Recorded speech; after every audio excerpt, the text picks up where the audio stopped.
These are jobs that don't technically require a license, so you can legally become a private investigator in many states, which means that you can track people and do surveillance without a license. Perhaps crazier is that in many states you can become a bounty hunter without a license, which means that you could track, corner, and apprehend a fugitive with the power of temporary arrest. Becoming a locksmith doesn't require a license in a majority of states, which means that somebody without a background check can have access to opening all doors in your home. Perhaps crazier is that auto mechanics don't require a license, despite the fact that they're fixing heavy machinery that will be used on the road. Tax preparers aren't required to have licenses to file people's taxes, with the recourse just going to the filer and not the tax prep person. And bodyguards don't technically require a license since they're legally viewed as personal assistants. Journalists and reporters aren't licensed because of the First Amendment, which means that anybody can show up to crime scenes or certain situations with the microphone. And finally, nutritionists, not to be confused with dietitians, are unregulated, which means that anybody can print that on a business card and say that they're a nutritionist. So I'd like to announce that I am officially a nutritionist. These are the biggest one-hit wonders. So after releasing Somebody That I Used to Know, Gautier didn't want fame, so he retired the name, refused to put ads on the YouTube music video, and went back to playing drums in a grassroots band in Australia. This is similar to the band New Radicals that made the hit song You Get What You Give, with the lead singer hating celebrity culture so much that he disbanded the group while the song was still climbing the charts. Psy made Gangnam Style, which was the most viewed video on YouTube for a while and actually changed how Billboard counts his top songs, but then afterwards never achieved any sort of virality like that again, despite being famous for other songs in Korea. This is the same for the Harlem Shake by Bauer, which also took over the world when it dropped, but he hasn't been able to capture that virality ever since. Vanilla Ice had the first hip-hop song to ever reach #1 on Billboard with Ice Ice Baby, but after facing backlash, he reinvented himself as a home renovation TV host. And finally, Los Del Rio, the creators of the Macarena, have one of the most recognizable songs in history, but unfortunately, after tons of remixes and dances that derive from it, the group was overshadowed and never saw a hit song again. It's a great song though. What's the longest name you can get written on a cup at Starbucks? So Starbucks famously will write your name on your coffee cup after you order it, and I've never had a problem being Sam, which is just 3 letters, but it had me thinking if they'd write a name that was hypothetically 10, 15, or even 20 letters long. Now, the longest common male name in America is Christopher, which is 11 letters, so I figured this was a good place to start, and upon ordering my drink and telling them my name, I eagerly awaited the results, but it looked like they ultimately shortened it to Chris. And so I figured I had to try a name that didn't have a nickname, and I ultimately landed on August Nathaniel, a 15-letter hyphenated name because August, as far as I'm aware, doesn't have a nickname. And so I headed to another Starbucks to test out this new foolproof alias, and after ordering my drink, I confidently gave my name, and she ended up accepting it, so now it was just time to wait to see what my fate would be and if my 15-letter name would be written. And when they called my name, I went over to my cup, and I was surprised to see that they actually wrote August Nathaniel on the cup, which is a 15-letter name, marking that as the longest possible. So now you know. These are fictional characters based on real people. So the original Iron Man was based on Howard Hughes, a billionaire inventor and aviator, though the recent one in films was actually modeled after Elon Musk, with him even making an appearance in the second movie. The Joker is based on the actor in a 1928 film called The Man Who Laughs, who had a permanent grin carved onto his face, while Tony Soprano is actually based off of a real mob boss named Vincent Palermo, who also lived in New Jersey. Rocky Balboa was based off of a relatively unknown fighter named Chuck Wepner, who managed to knock down Muhammad Ali in the last 15 rounds with him. And Indiana Jones is based on Hiram Bingham III, a professor who rediscovered Machu Picchu and wore a fedora. Sherlock Holmes is based on Dr. Joseph Bell, who was the author's professor who was able to look at a patient and accurately guess their occupation and habits just from looking at them. And even Miss Piggy was based on Peggy Lee, a jazz singer who had a diva stage presence and blonde hair. And finally, Norman Bates in Psycho, Leatherface in Texas Chainsaw Massacre, and Buffalo Bill in Silence of the Lambs were all based on the notorious serial killer Ed Gein. Quite the influencer. These are some Wikipedia world records. So the most visited Wikipedia page outside of the main page is actually YouTube by a long shot, with over 40 million visits per year, and the most viewed Wikipedia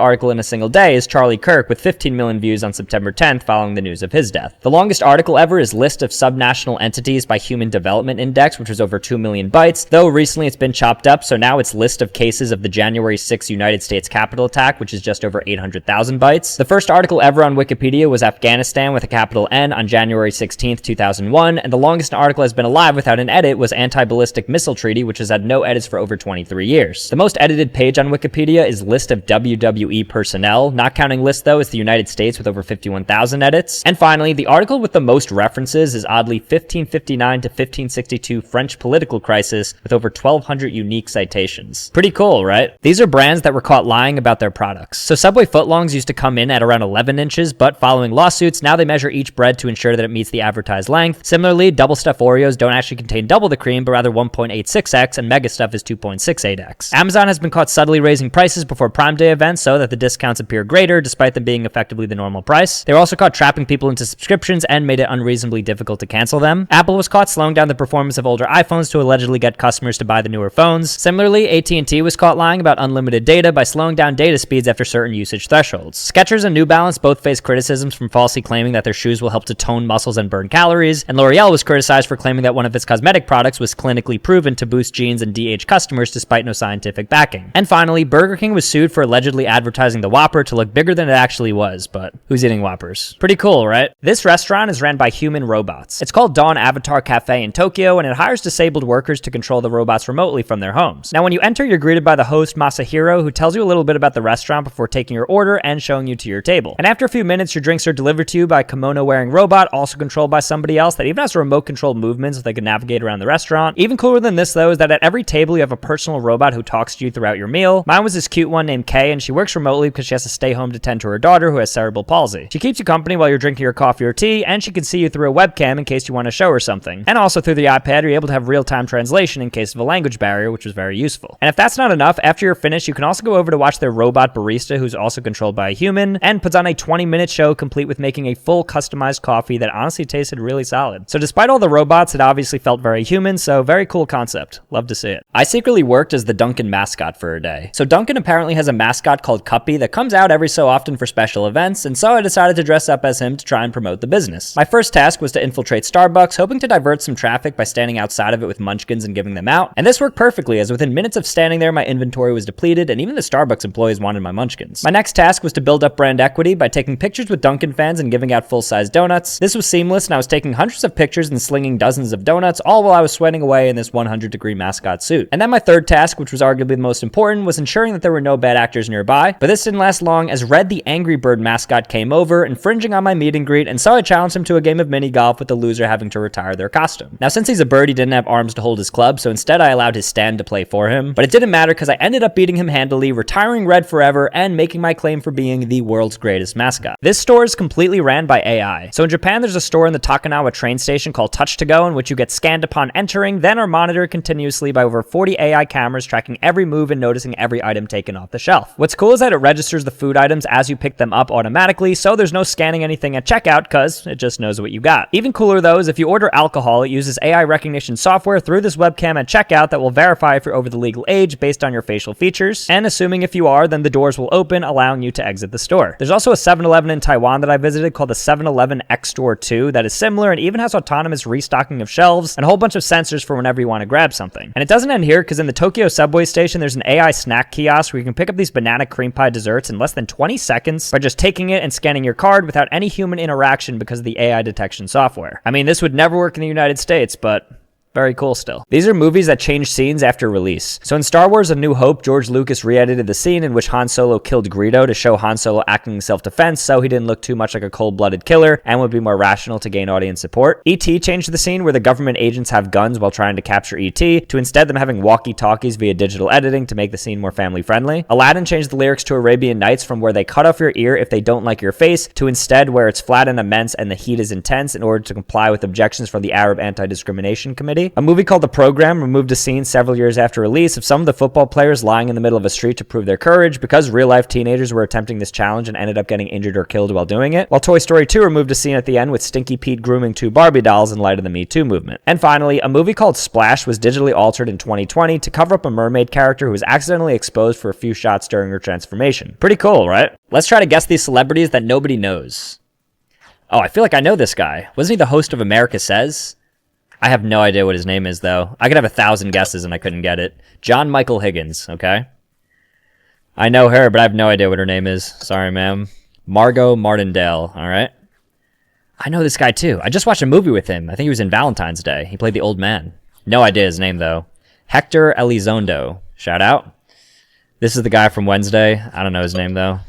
Luis Guzman. I feel like that was guessable, okay? Oh, this is Catherine Hahn. I actually know her. She's in like a lot of rom-coms. Cool. Giancarlo Esposito, Breaking Bad, The Boys. He's a good actor. I feel like people definitely know him for sure. Yep.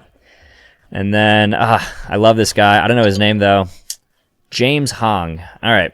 Hopefully never forget that. I probably will though. These are animals that are disappearing. So bumblebees are down nearly 90% over the last 20 years as a result of pathogen spillover from greenhouses and genetic isolation. In fact, depending on the 2026 conservation effort success, bumblebees could be extinct from the northern half of the United States in just 3 years. Snow crabs are down 80% since 2018, with over 10 billion snow crabs disappearing as a result of a heat wave that raised their metabolism in the hotter water. Unfortunately, many of them couldn't find enough calories to stay alive and died from starvation. Firefly populations are down 50% across species because of artificial light pollution that makes it impossible for males to see the mating flashes of females at night to reproduce, ending their reproductive cycle. Hummingbirds are down 80% over the last 50 years because of climate change that changed the bloom period, leaving hummingbirds with no food after they finish their 1,000-mile migration, leading to starvation. And finally, over half of the European eels population has disappeared because of dams and turbines that block their migration path, on top of hunting that has decimated their population. You hate to see it. Here are things that only exist for 1 second. So element 118, also called oganesson, is the heaviest element on the periodic table, but has a half-life of just 0.89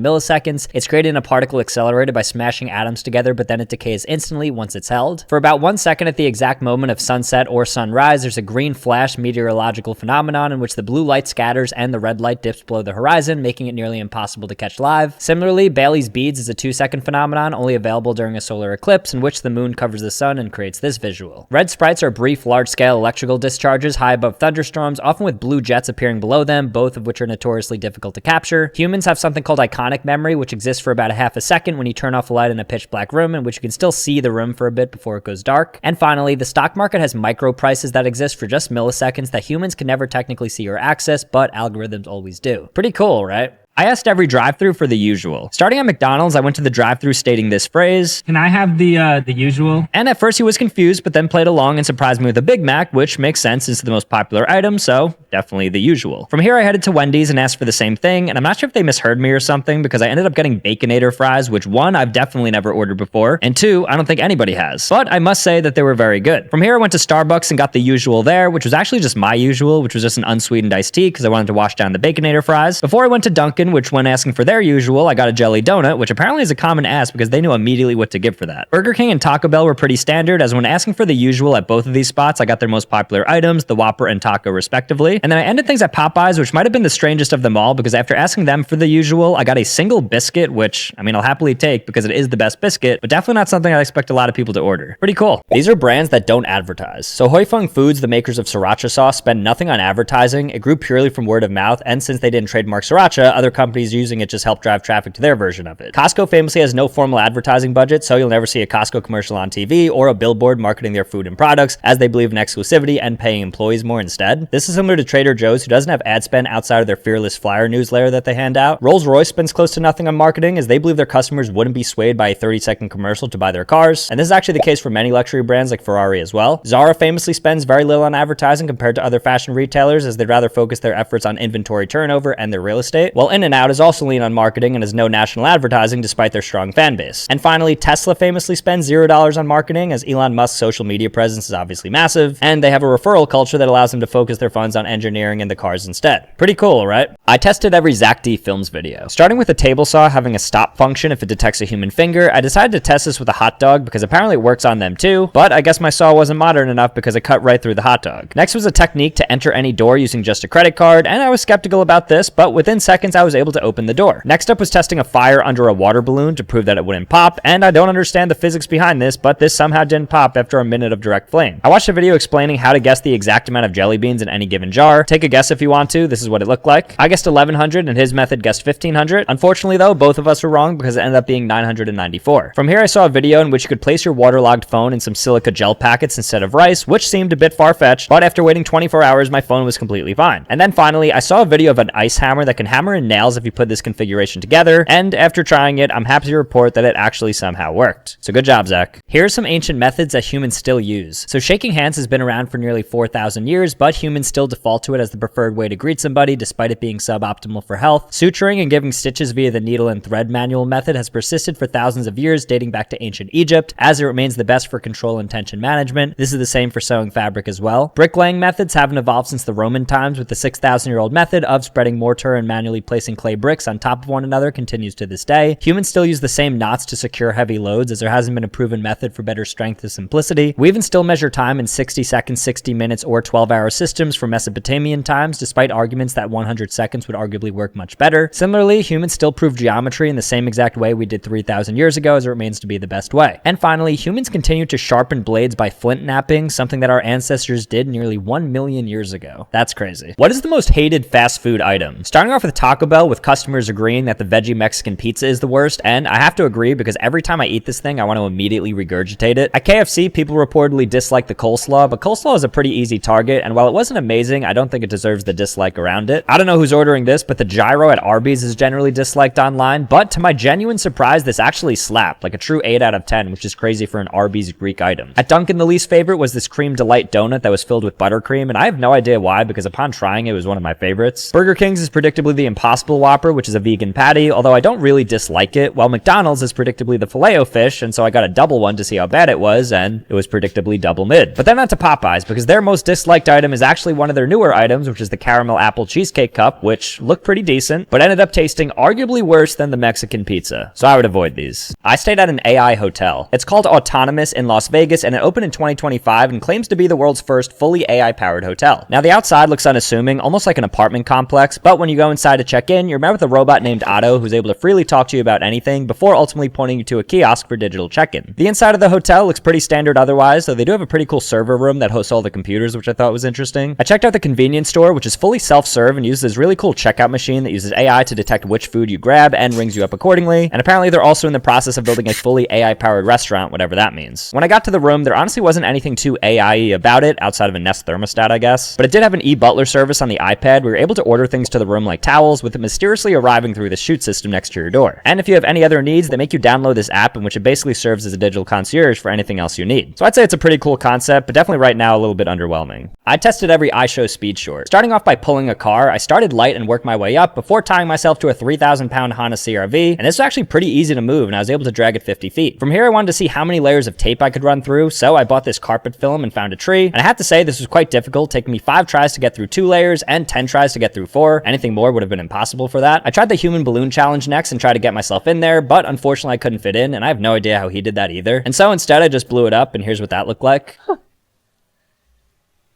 Oh! Next up, I tried to do this cool double toe dip into water, jumping over 2 buckets, and I tried this over and over and over again, but this one just wasn't in my arsenal. I did a goalpost challenge next, in which I tried to kick the crossbars with 4 different balls, and this was tough, but I eventually got it. And then last but not least, I tried to simulate jumping over a car, but I value my life, and so instead I jumped over a go-kart going 8 miles per hour. He's insane. These are products that were originally invented for war. So the US military was shrinking food so they could make it easier to ship to soldiers, and in the process invented dehydration technology and created a cheese powder. Following this, somebody got their hands on excess cheese powder and decided to experiment by putting it on a corn puffer and created Cheetos. During World War II, the United States had an embargo so that they couldn't ship the secret syrup of Coca-Cola to Coca-Cola in Germany. So instead, Germany made their own garbage soda called Fanta, which is the same fruity Fanta that we know today. M&Ms were invented during the Spanish Civil War, since soldiers were eating full-size chocolate bars that were melting in the trenches. They were actually sold exclusively to militaries during World War II with the slogan, "Melts in your mouth, not in your hands," to comply with military regulations. Superglue was invented in 1942 after scientists were trying to create a clear plastic, but they kept messing it up, leading to the adhesive, which was then used to spray wounds shut on the battlefield. And finally, even the internet was invented during war times in the form of the ARPANET, which was a zombie network used to store data in the event of a nuclear fallout. Pretty cool, right? What is the most expensive book in a bookstore? So I went to Barnes & Noble to answer this question and started off in the manga and comic book section, where I found a Dragon Ball manga for $25, which was the top for a few minutes before stumbling on the Marvel Encyclopedia for $45. From there, I looked around at the banned book section and the religious section in hopes of striking gold, but I couldn't find anything to beat the $45. I figured I'd start looking at toys and collectibles next, so I was scanning Funko Pops and Lego sets, and it was here that I found a $160 Lego Wicked set. I continued searching in other sections but couldn't find anything that even broke 100, let alone 160, until I stumbled on the study section, in which I figured I could get complete volumes of medical literature for pretty expensive. And that's precisely when I stumbled across this MCAT study plan that was $240, which ended up being the most expensive book in the store. However, as I was leaving, I came across this record player on the floor that came in at a whopping $350, making that officially the most expensive item in a bookstore. So now you know. Can you get a free refill at a drive-thru? So every fast food restaurant famously famously gives in-store patrons free refills, but I wonder if that extended to drive-thrus, and so I pulled up to Starbucks to truly put this to the test. I decided to order an iced tea with extra ice as I figured that this would be easy to drink quickly, and I knew that speed was of the essence to get this right. And so I pulled up ready to chug, and I decided to pay with a $100 bill so that I could buy myself some time and chug the iced tea as they were calculating my change. And this worked perfectly because I was able to take down the drink in just 10 seconds right before they handed me my change, and that's precisely when I ultimately asked them for a refill, and I got denied because they said that I had to be in store. But I wasn't convinced, and so I went to McDonald's to test it somewhere else, and I ordered an iced tea, but this time I strategized to get my drink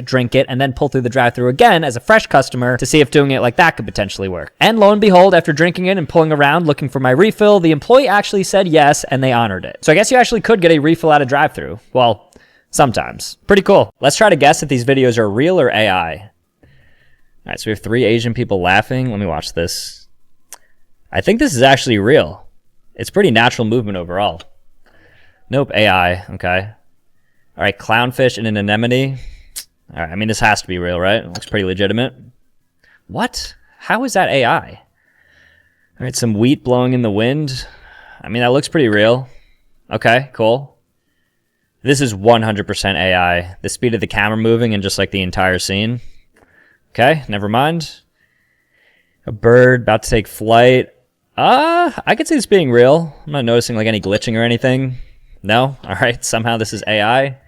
And then some sort of dissolving agent in water. I mean, if this isn't real, I don't know anything. Okay. All right, there we go. I'm still cooked though. I secretly worked at places until I got caught. Starting with IKEA, I threw on a yellow polo and khakis and walked around greeting customers at the entrance, organizing items in the maze, and just generally helping out. The employees were suspicious of me, and I was ultimately confronted by one of the managers, but she actually liked what I was doing and gave me her business card, so technically I got caught, but in a good way. From here, I secretly worked at Whole Foods where I was putting carts back, and so I threw on my green vest and began corralling the carts and organizing them in their areas. And it was freezing outside and quite windy, so I was super happy to help, and the employees didn't care at all and actually even appreciated the help. After this, I secretly worked as an elf for Mall Santa, greeting people at the Winter Wonderland entrance and taking pictures with kids, also taking pictures of families and directing families where to go. And this was probably the best secret job, and Santa even said hello to me a few times, so I think that he genuinely thought I worked there. And finally, inspired, I decided to go to my local dead mall and dress up as Mall Santa to bring some cheer to people, and while the interactions were few and far between, I was able to give away some quarter zips to people and ultimately went unnoticed, marking a true success for my secret employment. These are societies that are living in the past. So Cuba is considered frozen in the 1950s thanks to US embargoes and international policies that have now led to no new car imports for decades, leading to 1950s Chevrolets and Fords on the road and limited internet connection, if at all. Ethiopia is still in the year 2018, specifically April 24th, 2018, because they calculated the birth of Jesus 8 years behind the rest of the world. You can fly there and be legally 7 or 8 years younger. North Korea is stuck in the year 114 because of their Jewish calendar, which started in 1912. Additionally, North Korea has human traffic lights instead of real ones, and is notably the only country on Earth that has deleted the modern internet. Amish communities around the United States operate willingly with no electricity, horse-drawn transport, and generally only engage in manual labor for cultural and religious reasons. And finally, there's a city in Mount Athos, Greece that is living in the 10th century and famously banned women and female animals from living there, and they still operate off the Julian calendar, which is 13 days behind our current one. So now you know. These are the weirdest medical events in history. So in 1840, a surgeon named Robert Liston was performing a leg amputation, but worked so quickly that he accidentally sliced off his assistant's finger and slashed a nearby spectator. The patient and assistant died of gangrene, and the spectator died of a heart attack from fright, meaning that one surgery killed 3 people. In 1962, 3 girls in a boarding school in Tanzania started laughing uncontrollably, and they infected 95 other students who also started nonstop laughing for 18 months straight, until doctors realized it was the school causing mass hysteria that led to the giggles. In 1922, a man named Charles Osborne fell over and started hiccuping, and he didn't stop for 68 years until 1990 after hiccuping nearly 430 million times. A man named Alexis St. Martin had a permanent hole in his stomach, so his doctor studied digestion by dipping food on a string into his stomach, which led to the discovery of stomach acid. And finally, in 1905, a man was decapitated and was said to have had a 13-minute conversation with one of the doctors without having his head on. That's crazy. Which fast food spot has the best Christmas decorations? Starting with McDonald's, and this was incredible with a beautiful Christmas tree, tinsel and garlands hanging everywhere, and they even had an animatronic Santa with a nice list. Unfortunately, I didn't make the cut this year. After this was Starbucks, and while not as decked out as McDonald's, they had garlands and wreaths in the store and hand-wrote Happy Holidays on every cup they gave out, which was a nice touch. They also changed their menu board to red, which I thought was cute. Taco Bell was bare bones, having literally nothing inside, despite it being one day before Christmas. And Dunkin' had a few stickers on the wall on the outside, but inside was completely standard. Popeyes put some good effort in with stocking stockings with all the workers' names on them, and then a Christmas tree near the register with gifts for the customers to take. While Burger King, who usually decorates and themes things pretty heavily, hardly had anything up outside of a few bows on the order shelf and a mini Christmas tree in the corner. And then last up was Wendy's, which was surprisingly decorated, having a bunch of themed posters, decorations around the stores, and even a Christmas tree in the corner with Wendy's themed ornaments that you could actually purchase. I have to say McDonald's definitely wins though.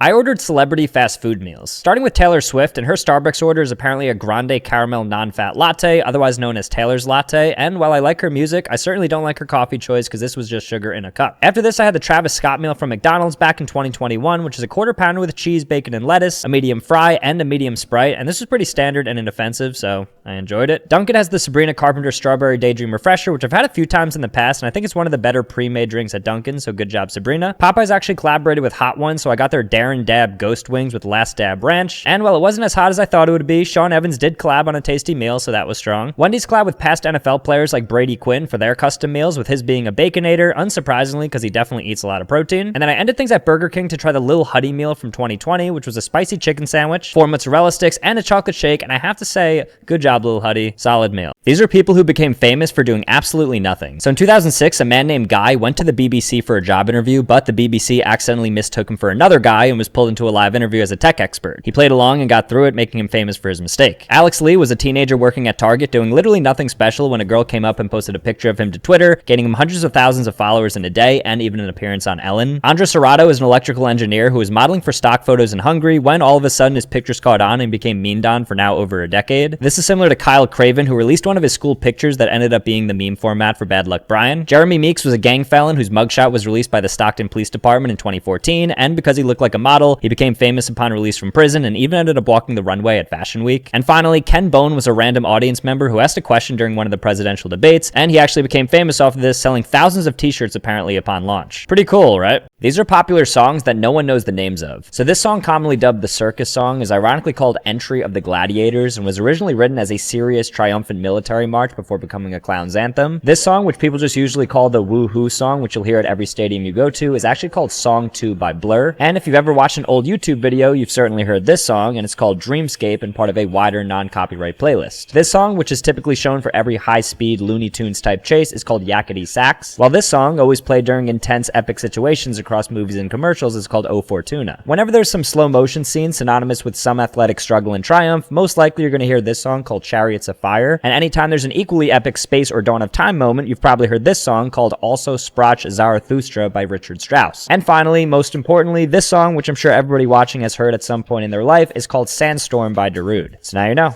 These are products with really weird age limits. So Roblox is adding a dating feature on its platform for 17-plus-year-olds, despite that age still qualifying as a minor. There's also various games available to 17-year-olds that deal with adult themes. Lego famously has a 4 to 99-year-old age range, which means that once you turn 100, they technically can't sell them to you. Centenarians often joke about this, and Lego sends them custom boxes with no upper age limits. Similarly, some collector editions of Barbie say ages 3 to 97, implying that you lose your Barbie rights at age 98. Ear piercings are technically banned until age 14, but with parental consent, you can actually get them even when you're a baby, while tattoos are typically age 16, but with parental consent can be as young as 14. In certain parts of Germany, you have to be over the age of 18 to buy spray whipped cream as it contains nitrous oxide. This actually might be coming to New York City soon. Many rental car companies and hotels won't allow you to book if you're under the age of 25. And finally, Playmobil is notably aged 4 to 10, implying that the fun stops at 11, so be careful. These are surprising people that use social media. So despite being built on secrecy, the CIA is surprisingly active on Instagram and X, posting history, facts, trivia, and even memes. Even the Taliban has an extremely polished PR-focused X page where they post their official government decrees, infrastructure updates, and even some travel vlogs to promote tourism. Despite being against technology, there's a growing number of Amish influencers on Instagram and TikTok that post content around their lifestyle via proxies. Mount Atheo's monks, who also famously pride themselves on being disconnected from the outside world, regularly post on Facebook and Instagram photos of the landscape and spiritual advice. Many inmates in high-security prisons smuggled phones in to post content on Instagram and TikTok, including cooking tutorials, workout routines, and even cell tours. I don't know how they haven't been caught yet. And even the Pope has an X account where he'll regularly post Bible verses, quotes, and general reactions. And finally, there's a growing number of North Korean influencers that have been posting lifestyle content out of their country across social media, though it's speculated it's purposeful propaganda being pushed by the regime. Pretty cool, right? I tried breaking the record for the world's shortest Uber ride. So previously, I took a 3-centimeter Uber ride, which was the world record for a few months actually, and I was glad to hold that that title for the United States, but recently an Australian content creator did 2 centimeters. I know. And so I knew I had to get my title back. And so I got my ruler and chalk, called an Uber, and convinced our driver Jeffrey to participate in this world record attempt. After agreeing, I gave him the instructions, marked the starting point in pink, and told him to drive just 1 centimeter to the blue line I drew so that I can reclaim my title. And so Jeffrey locked in, took a deep breath, lifted his foot off the brake ever so slightly, and this happened.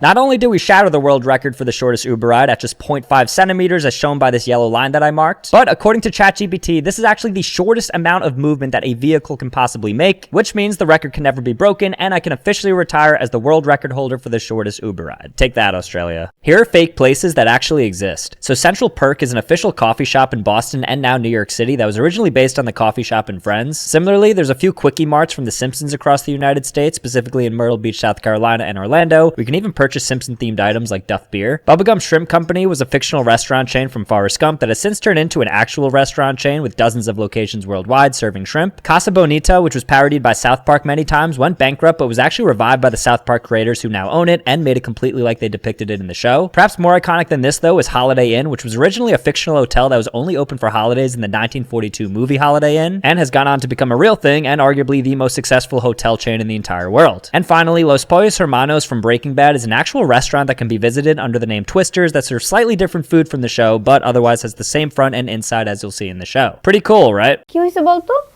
আর বলিস না, তোরে যে booking দিছে সে তো এখন আমার পিছনে লাগছে।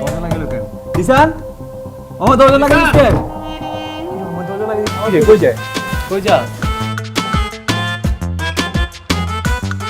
আমরা তো বিয়েই দিয়ে দিবে বাসা থেকে। মাম্মা লাভ স্টোরি তো শুরু করে দিলা। ভালো ভালো ভালো। মালটারে কি পড়ানো যায়? তুই একটা কাম কর, আজকে থেকে আমি তোমার, তুমি আমার, ব্যাস ডিসিশন ফাইনাল, বুকিং দিয়ে রাখলাম। ঠিক আছে? কি খবর তোমাদের, কেমন আছো তোমরা সবাই? ভালো তো না? তুমি জানো তোমার কালকে তো কতবার কল দিছি। হ্যালো, আসসালামু আলাইকুম। ওয়ালাইকুম আসসালাম। কি রে? এদাই। তুই মানা করতেছি। কিছু না কিছু। ভাবি আপনি জানেন আমি একবার অসুস্থ হয়ে গেছিলাম, ও আমাকে রক্ত দেয়নি, আর আজকে আপনাকে রক্ত দিয়ে চিঠি লিখছে।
কালকে সারা রাত তোমার আমি কল দিচ্ছি। সারা রাত? তাহলে আপনি শুনুন আপনার ভালোবাসার মানুষের অতীত বর্তমান। পাগল কোন একদম ঠিক হয় না, ওনার ব্যথা লাগে নাই? ব্যথা তো বেশি তুহিন। তুহিনের ব্যথা লাগছে মানে? বন্ধু তুই চিন্তা করিস না রে, ভাবির মন ঠিকই গলে যাবে। ভাবির মন তো ঘুরবে কিন্তু। আরে না না না, সম্ভব না, গাড়ি ঘুরা তো। হঠাৎ আমার বাসার নিচে কোনো জরুরি দরকার? তুমি কি আজকে কোচিং এ যাও নাই? সুন্দর মতো যাবি, ভাবির নামটা জিজ্ঞাসি। আর শুন, ভালো মতো কথা কবে, ভাবি লাগে। খালি থাপড় আর চাপাবাজি, এই বাদে আর কিছু পাচ্ছস? বুকিং মানে বুকিং, তুমি আমার আমি তোমার, বুকিং দিয়ে দিছি ফাইনাল। আমাকে বুকিং দিছে মানে আমাকে কে বুকিং দিছে দোস্ত? তোর যে আশিক আছে না, এখন তো আমার পিছনে লাগছে। আমার তো অনেক ভয় লাগতেছে দোস্ত। এই যে আস্তে আস্তে সব মানুষ জানবে, তারপর আমার ফ্যামিলিকেও জানাই দিবে। আর আমার and best of luck for doctorship. আমি দোয়া করি তুমি যেন একজন ভালো ডক্টর হও। আমার কাছে জিনের বাচ্চার নাম্বার আছে। জিনের বাচ্চা। করতে চাস নাকি ইটিস পিটিস করতে চাস? বদতমিজ। হ্যালো বন্ধু, আমার রোদে দিছস? এই তো দিছি তো।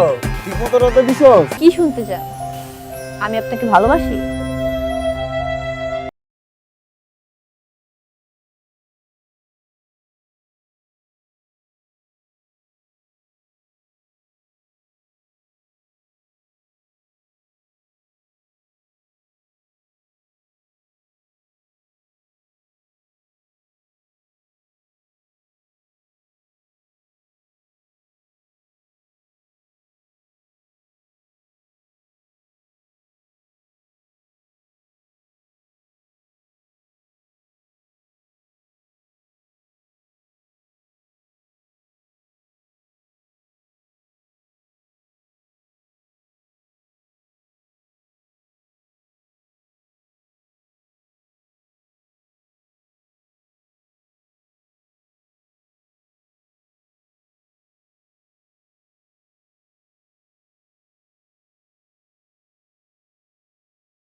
ফোন দিয়ে যেতেছি ফোনই ধরো না, তোমার ফোন ধরার কোনো নামই নাই।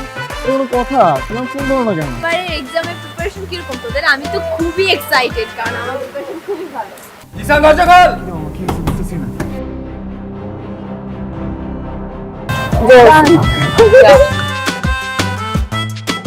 সুন্দর মতো যাবি, ভাবির নামটা জিজ্ঞাবি।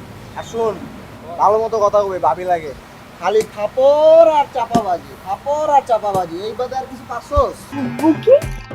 বুকিং মানে বুকিং, তুমি আমার আমি তোমার, বুকিং দিয়ে দিছি ফাইনাল। আমাকে বুকিং দিছে মানে আমাকে কে বুকিং দিছে দোস্ত? তোর যে আশিক আছে না, এখন তো আমার পিছনে লাগছে। এই এই দুলাভাই সামনে থাকলে যে সালাম দিতে হয়, আপনি শিখাই নাই তোরা? কেমন আছো তুমি? ভালো। আমাকে জিজ্ঞেস করবো না? রক্তটা দিবি তুই। আমি কেন রক্ত দেবো? প্রেম খরচ তুই, রক্ত। আমার বন্ধু জিসান আপনাকে অনেক ভালোবাসে ভাবি। আপনার ওর রক্ত যাওয়াটা বিধে হতে দিবেন না ভাবি। These are the most common passwords, so hopefully you don't have any of these. So in terms of 4-digit PIN codes for lock screens or ATM PIN codes, nearly 10% of all PINs are 1, 2, 3, 4, followed by 1, 1, 1, 1, and 0, 0, 0, 0. Outside of repetition and birthdays though, 2580 is popular because it goes straight down the keypad, 1004 because of its prevalence in Korea, and 6969 for memes. The least common is 8068, which appears 0.0007% of the time, followed by 8093 and 8398, meaning that starting with an 8 is your safest bet. For normal passwords, 1, 2, 3, 4, 5, 6 continues to be the most used globally for a decade straight now, followed closely by 1, 2, 3, 4, 5, 6, 7, 8, 9, and 1, 2, 3, 4, 5, 6, 7, 8. Notably, 1, 2, 3, 4, 5, 6, 7 isn't even in the top 10, which is a weird anomaly. Otherwise though, password and QWERTY come in strong, revealing people's laziness in coming up with unique passwords. And if you're on an Android and use the pattern lock, the L shape is the most common, followed by a Z shape, and then a clockwise square. So what's yours?